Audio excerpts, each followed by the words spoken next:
Welcome to the Seedfield Podcast, the show where Antiochians share their knowledge, tell their stories, and come together to win victories for humanity.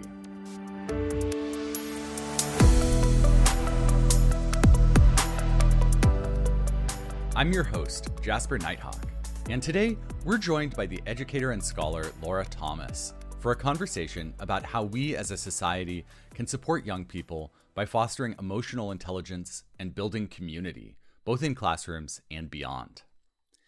Have you ever wondered why it is that we have not just free but mandatory public education for children between the ages of 5 and 18? One explanation is that schools are basically daycare. The school looks after children 5 days a week, freeing up their parents to go to work, contribute to society, and then we don't have to worry about those kids taking up their parents' time, taking them out of the labor force. But that is clearly not the whole story. In fact, one of the oldest arguments for creating the universal school system is that education is itself key to sustaining a democratic society. That argument goes all the way back to the father of public education in the US and the first president of Antioch, Horace Mann. He went so far as to write that, quote, "Schoolhouses are the Republican line of fortifications." But how do today's schools prepare students to be citizens? So often when we talk about education, we focus on hard skills. Did the kid learn algebra? Do they read at a 10th grade level? Are they prepared to pass their AP US history exam? And this accumulation of testable knowledge, while important, it can't be all that Mann was talking about when he called education the fortification of democracy. So I think that it's clear that a lot of what school teaches young people is how to live in a society, how to be part of a group of people who otherwise you might not have a connection to. You spend your days together, you resolve conflicts, and slowly you get adept at navigating the society of the school before you have to navigate the wider society of our world. And so with this in mind, I find myself wondering how teachers can be conscious about supporting students' growth, not just in their intellects, but also in their emotions and in their social skills. That's why I'm so looking forward to learning more about these questions from a real expert in the field, today's guest, Laura Thomas. Laura has been teaching in our education department at Antioch New England for over 20 years. Before coming to Antioch, she spent nearly a decade as a classroom teacher herself, teaching high school English, debate, theater, and speech. And she came to Antioch first as a student. Today, Laura is the director of the Master of Education for Experienced Educators program. And she's also a deeply committed scholar with many publications.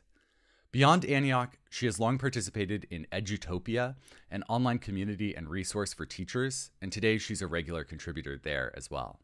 So, welcome to the Seedfield Podcast, Laura. Thank you. Thanks for having me. It's great to be here. We're really happy to have you here, and I'm anxious to get to the meat of this conversation. But before we get into talking about education and these questions of how to do it, I think it's really important that we disclose to our listeners who the two of us having this conversation are, especially because we're just voices in their ears. And at the same time, our backgrounds and experiences in society really influence our own understandings of the world and what we bring to a conversation like this. So I'll go first. I am white. I'm a cisgendered man, part of the generation known as millennials. I had the chance to go to and get a university education and a postgraduate education. And also on an economic level, currently I'm housed, I have steady income, and I'm not living with a disability. So Laura, as much as you're comfortable and you don't have to list all the same categories as me, but would you let our listeners know where you're coming from in this conversation? Sure. Yeah, so I'm Gen X. I'm cis and I have been married to my college sweetheart for almost 30 years. I'm currently housed and have been in the same house for a really long time, which has made me really, really happy.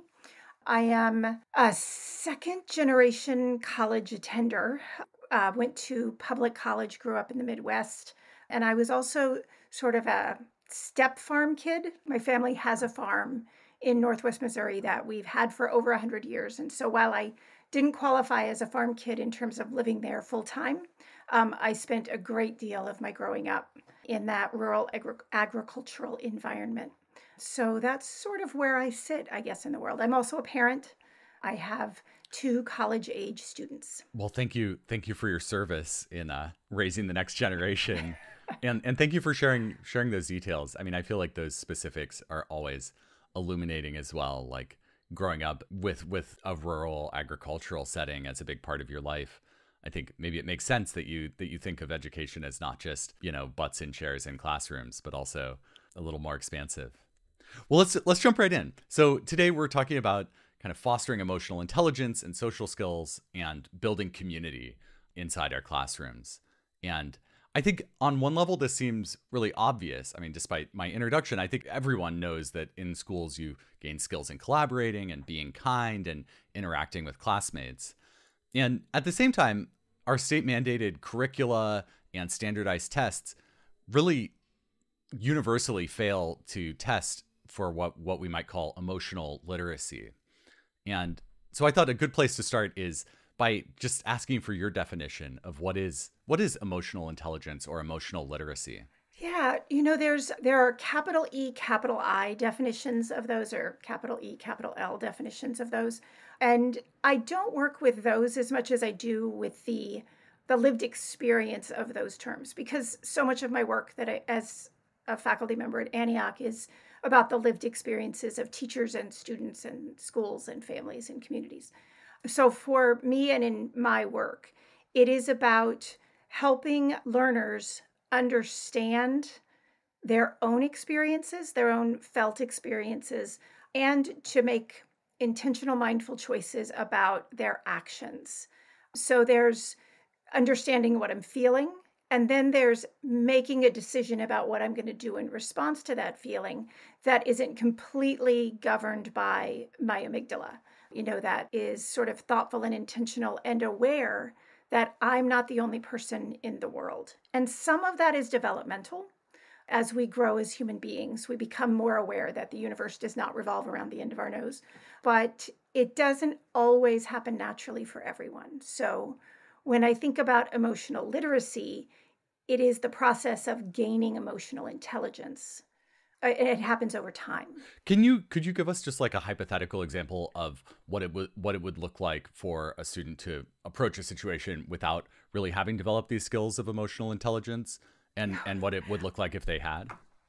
Yeah, so I can give you, post-pandemic in classrooms everywhere, we are seeing kids who, they've been through clearly a deep trauma. We've been through a deep societal trauma, and we just have to own that. Like, that just exists. But we do have kids who are coming into classrooms at their emotional literacy is 2 years behind where they are physically.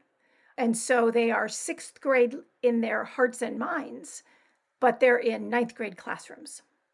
And the situation that they're moving into has a lot of social complexity. It has not a ton of predictability. And we know those are things that make it worse, right? So when there's a lot of social complexity and not a lot of predictability in terms of what's going to happen, the brain is more likely to react in a stress reactive way: fight, flock, freeze, appease, all that.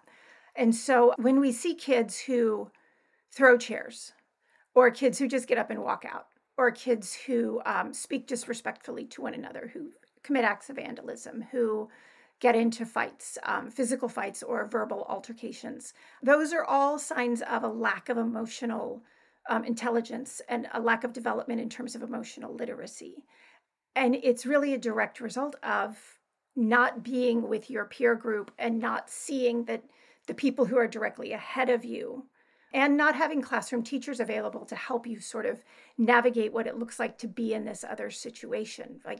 Now I'm a seventh grader, here's what seventh grade looks like and feels like.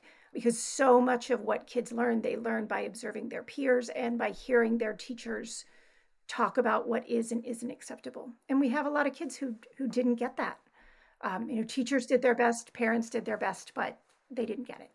I like that you kind of recontextualize these behaviors that might, when I was going to school, would be like, you're acting out, you're getting a referral, you're going to the principal's office, you're getting suspended, and thinking of that less as a behavioral issue, which is almost like a moral failure, and more as a skill that's been underdeveloped. Yeah. And, I think it's Ross Green, I may be wrong about that, says behavior is communication. So when we have students who are behaving in certain ways, they're telling us things about what they know how to do and what they don't know how to do, and about how safe they feel or not. And the hard part for the adult in that space is to not feel that as a personal affront.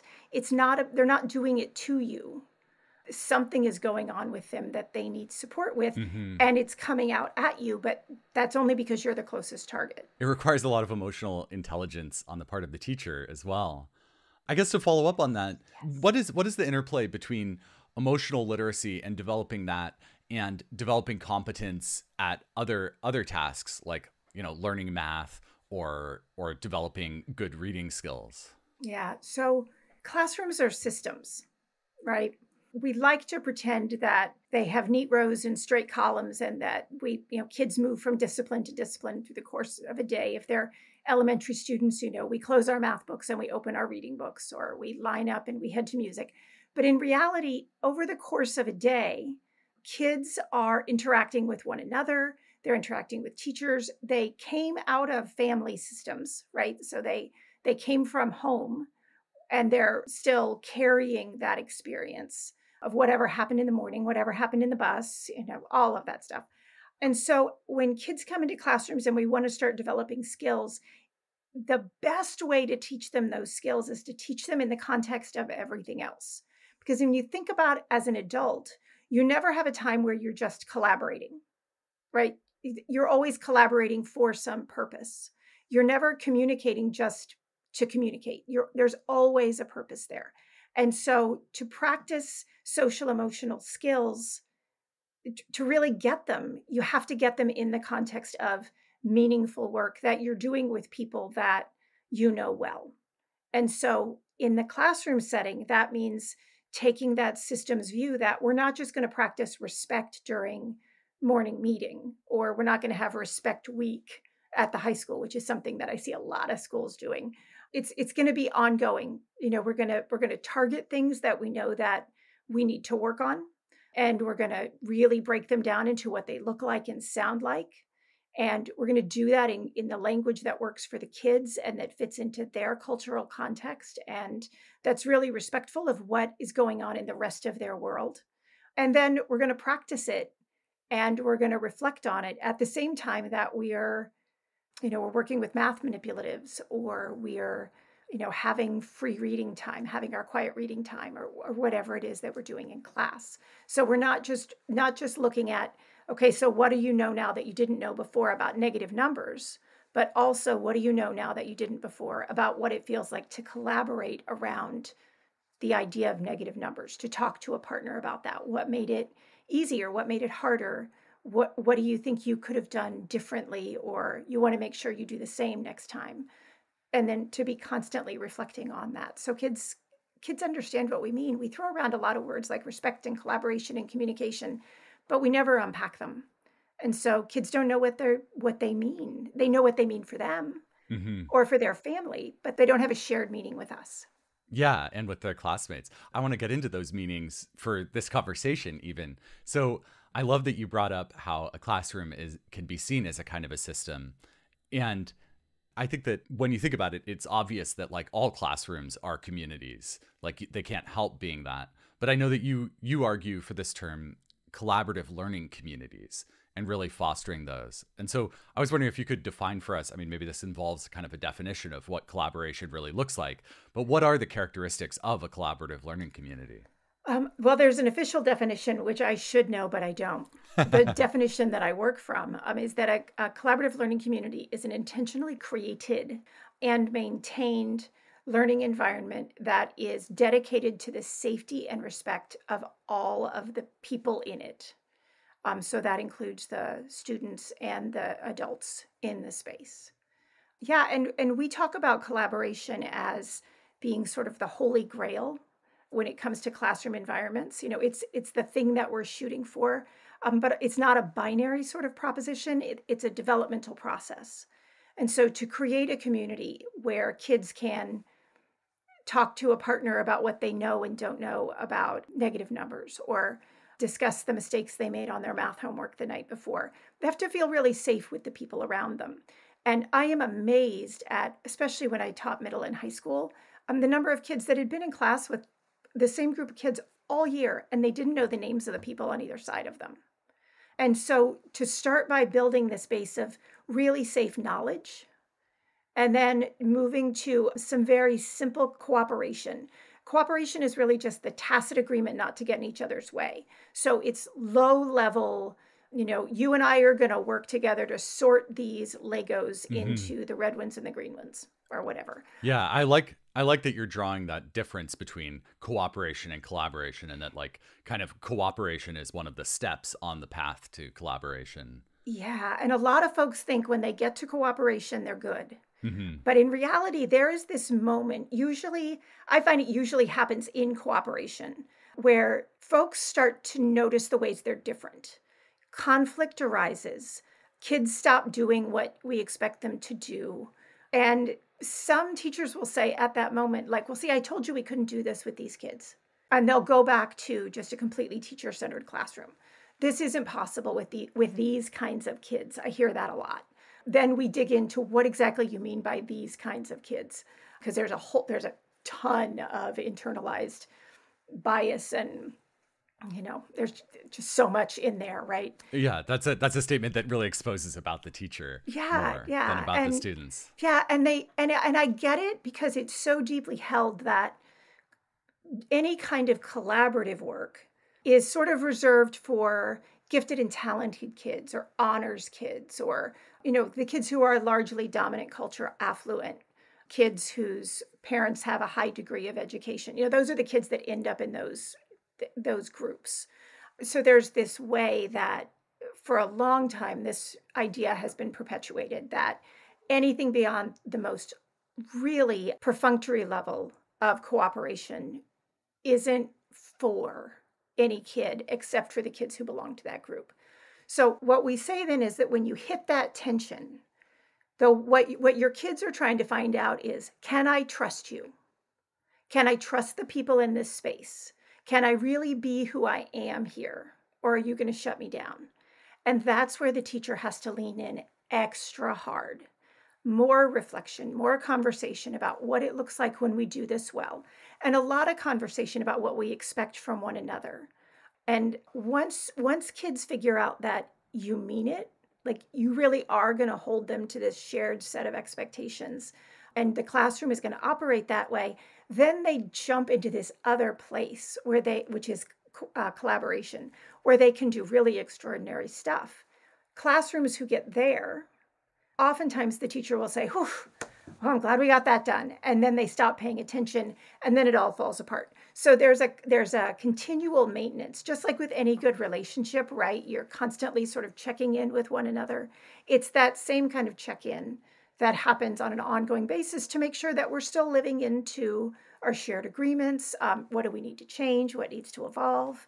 So that kids get the chance to practice healthy disagreement, healthy conversation around places that maybe their needs aren't being met.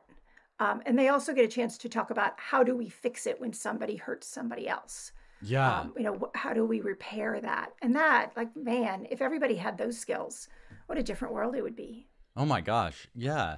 And I love, the way that you define the difference between cooperation and collaboration. I feel like that applies beyond classrooms. Like that's almost that can apply in families or in our broader society.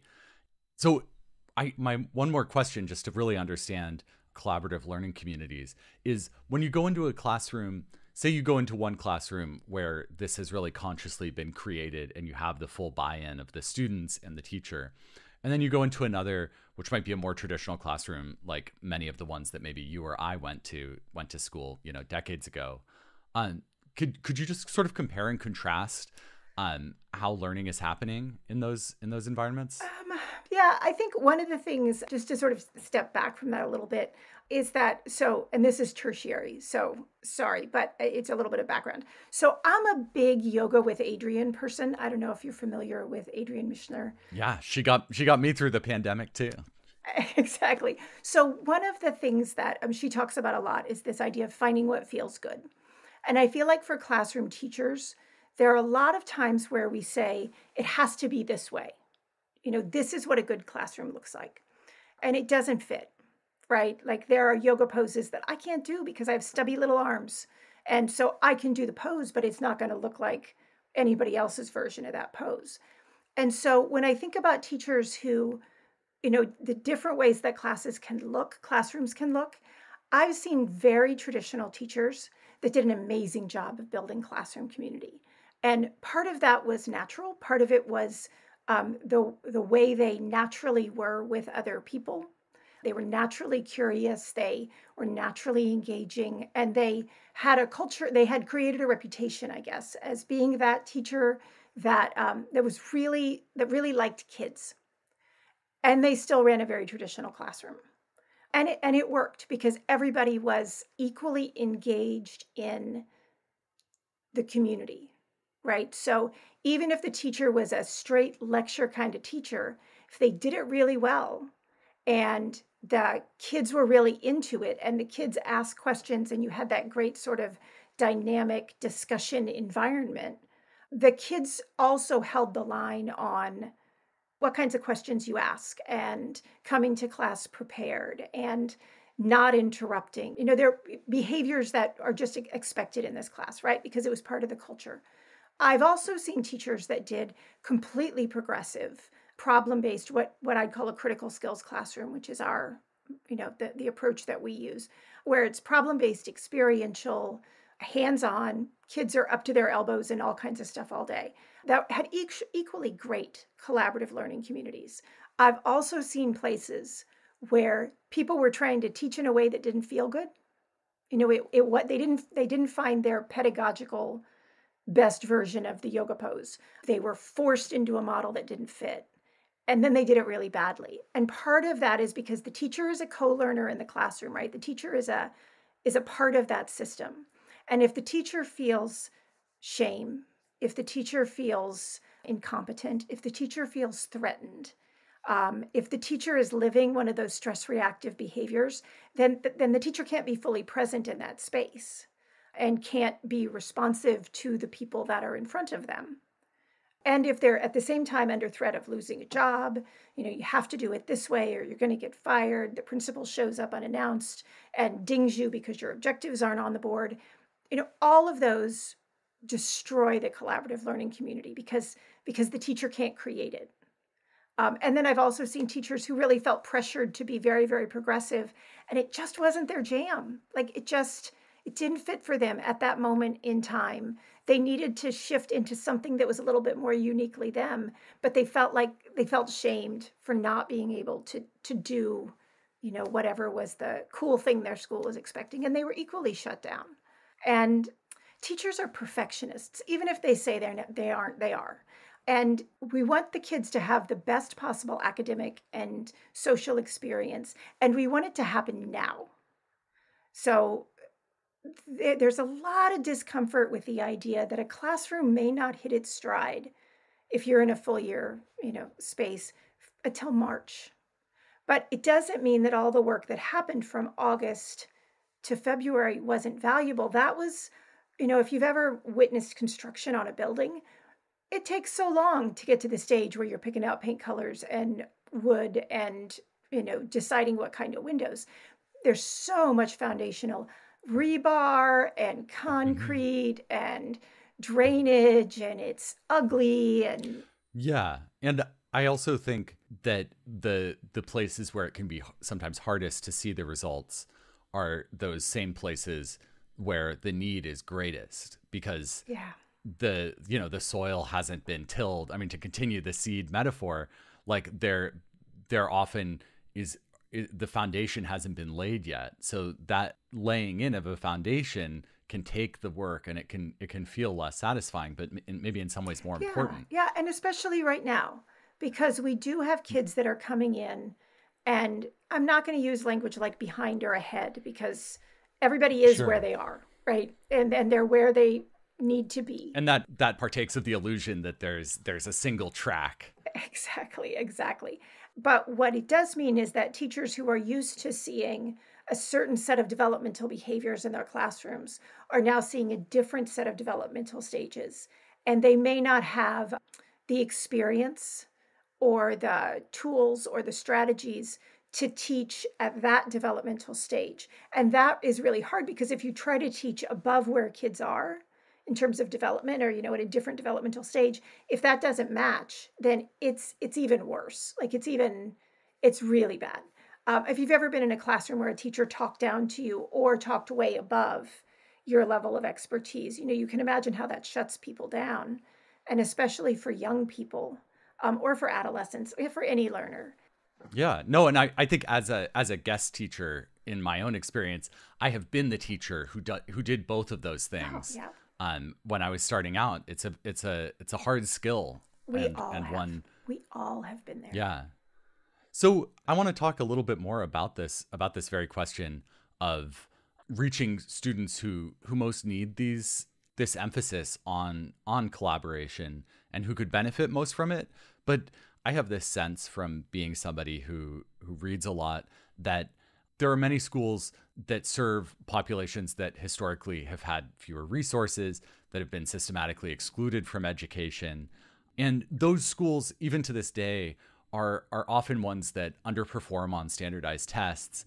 And a result that often follows from your students not doing well on a standardized test is that the state will come in and will mandate increasingly draconian policies of forcing all the teachers to teach to the test, to teach out of a book, and to focus entirely on these kind of testable qualities at the expense of fostering community. So I guess my question to you is this practice of building collaborative learning communities really reaching the students who might most benefit from it today? Wow, thanks for the easy question. That's an easy question. I think that, there's some things to unpack in that. And, you touched on it, right? That schools that serve Black and brown kids, schools that serve recent immigrants, schools that serve a lot of kids who live in poverty, who are experiencing houselessness. And those are categories that overlap, but also people of all races can experience these things. Yeah, and Native kids, our indigenous populations, our Native American students also. And you're right that our current educational system likes to punch down. So it seems like it seeks out with laser precision the schools and communities that need support. And it provides that support like by hitting them with a baseball bat over and over again. It is a terrible system. And I know educators everywhere have been fighting back against it for as long as there's been schools. There's been this sort of pendulum swing, right? So one of the things that we try really hard to help teachers understand is that building a community, teaching kids social emotional skills, it isn't an add-on, right? And it isn't something that has to take up additional time in your day. It is something that you can do within the framework, within the fabric of your existing curriculum, whatever that is. There are ways in your day to honor your kids for who they are, to make space to get to know them, to let them get to know you, to engage in meaningful work together. And those are the things that build community. The other really important part, though, I think for particularly affluent, dominant culture folks who teach in communities that do not look like the communities that they grew up in. There's a huge piece there around unpacking our own definitions of what makes a good student, what makes a good family, what makes a good school. How do we define good in all these different contexts? And I speak from experience on this. My first teaching job, I was hired to teach in inner city, Kansas City, Kansas. My students were about 50% Black, maybe 20% recent Asian immigrants, and then a tiny percentage of students who were white. And then the remainder of our students were Latino. So I was pitched into this school partway through the school year. And I was a farm kid from Northwest Missouri. I had not lived that experience. And I'd never even driven in the city until I got the job. And I had no preparation. The number of ways that I messed up in that job, sometimes I lay awake and just cringe at things the ways that I judged kids, the assumptions I made about families, because no one had ever told me, just stop a second and define these terms for yourself. And then ask these kids in front of you how they define these terms and get to know their families and get to know the community, because a lot of the assumptions I was making about what was good, it didn't match. And my definition of good didn't matter at all.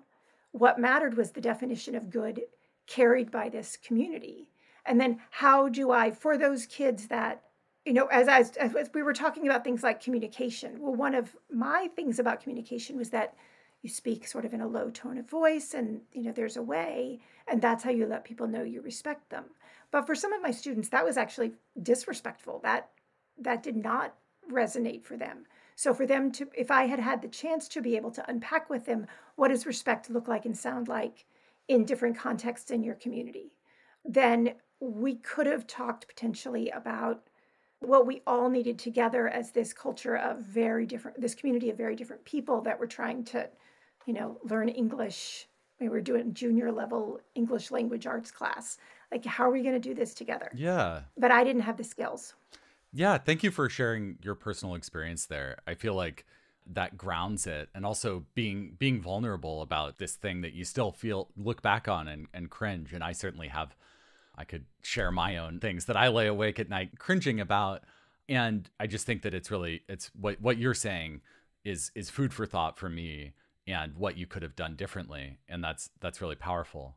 And so we're almost out of time, but I wanted to look at this question of reaching the people who most need this from a slightly different angle too, which is, I feel like this whole style of learning that does see the whole student and try and make them feel safe, it feels increasingly under attack here in 2022, as state houses across the country are proposing and often passing and signing into laws that not only ban the teaching of critical race theory, which is often defined in these laws so broadly as to make it impossible to accurately teach America's history of enslaving people, but it also, there are laws targeting social emotional learning, and just straight up saying that's illegal to teach in our state.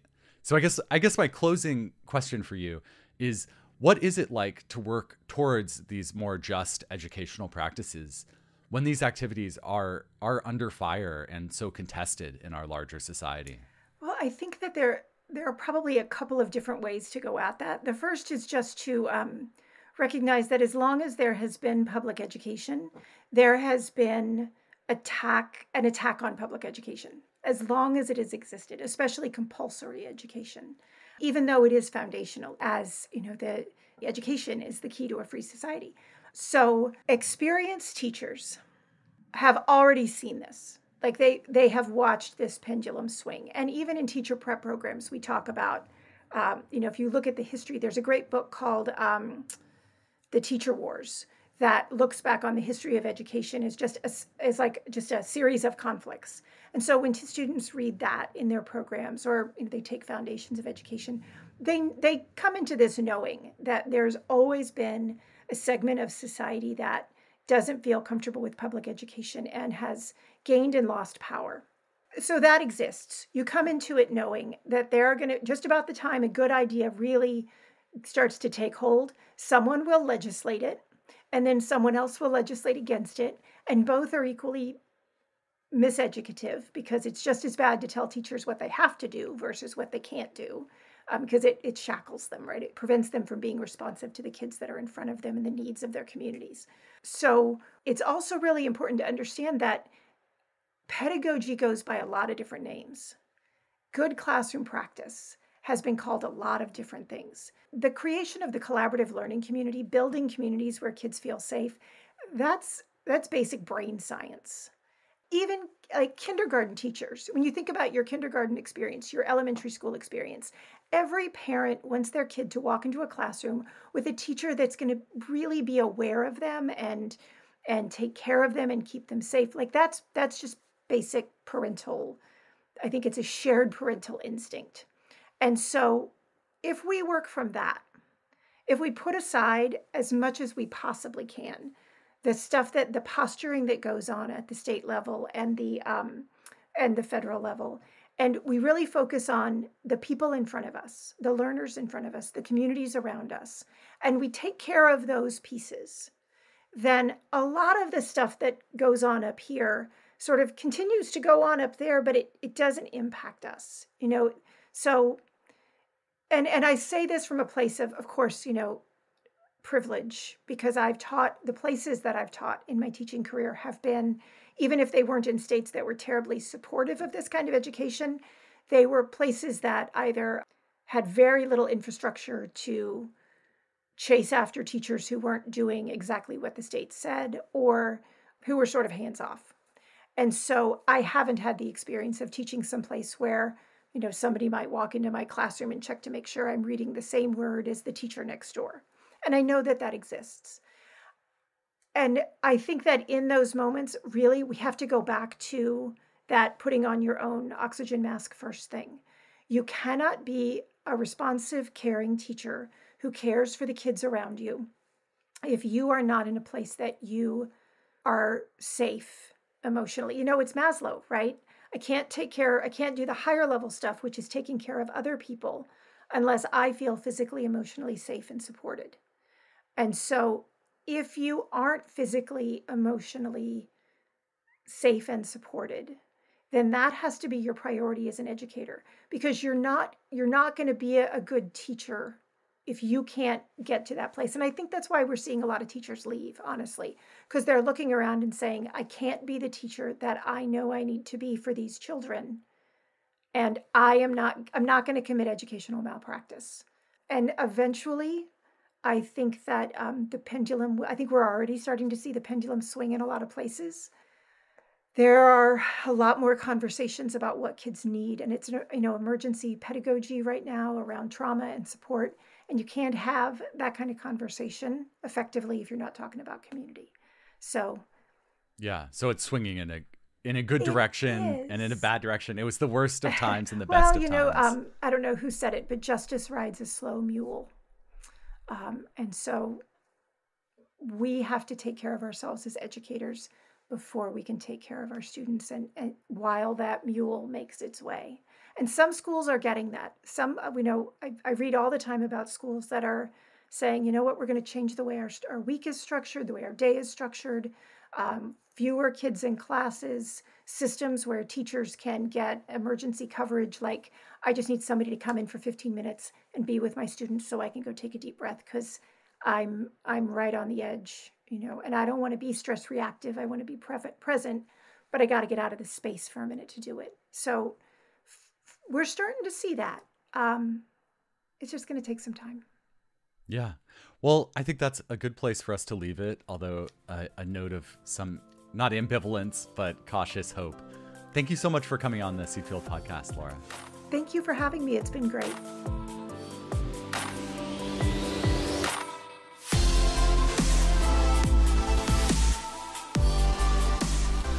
The program that Laura directs, the Master of Education for Experienced Educators, is available at Antioch New England, with both full-time and low residency options. We're going to link to more information about that program in our show notes. We post these show notes on our website, theseedfield.org, where you'll also find full episode transcripts, prior episodes, and more. The Seed Field podcast is produced by Antioch University. Our editor is Lauren Instenes. I'm your host, Jasper Nighthawk. And a special thanks to Karen Hamilton and Melinda Garland. Thank you for spending your time with us today. That's it for this episode. We hope to see you next time. And don't forget to plant a seed, sow a cause, and win a victory for humanity. From Antioch University, this has been the Seed Field Podcast.